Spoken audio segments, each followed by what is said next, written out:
So I realized that although I do keep you guys up to date on what's going on in my oh so exciting life, I don't think I've really talked about what's going on with my knee. I'm bringing this up because my whole life is going to change for a few months on Tuesday. I'm getting a full knee replacement. I have trauma induced arthritis in my left knee that has left me bone on bone and in pain most of the time. In between that space is something called cartilage. So what you can see in that x-ray is the fact that those two bones are touching. Your bones shouldn't touch like that. If you look at the other knee, you'll notice there's a space. And what you can't see from the x-ray, for those of you who don't know, cartilage is a fine rubbery tissue that provides cushion in between your bones.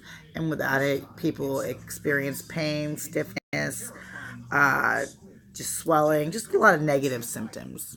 So, after about 5 years of trying everything under the sun, from medication to physical therapy to orthovisc injections to cortisone steroid injections, we have come to the conclusion that we just need to replace the joint.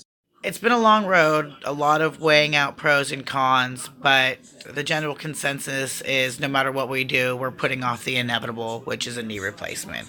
And in the meantime, I can no longer enjoy things like hiking, going on long walks, cleaning my house. Things have just become a lot more difficult and generally uncomfortable to do. It's been tough, and I've noticed a change in myself because I've went from being this incredibly active person who was always looking for a hike or a place to swim or a place to go dance to asking if there was going to be chairs where we were going because I was going to need to sit down.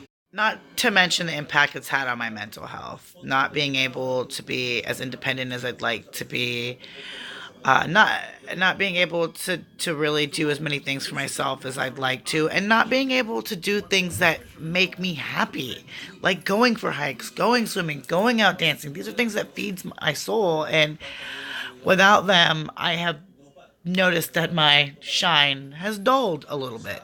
So now that you guys are all up to date on the long story of the knee, I can keep you posted on but it's going to be a pretty incredible journey considering knee replacements aren't usually done on people under the age of 50. Like being 50 and having a knee replacement, you're still considered young. So being in my 30s and getting a knee replacement makes me an exceptional case.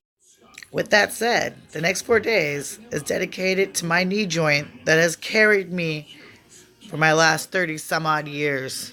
Thanks, buddy. It's been a good run. You did good.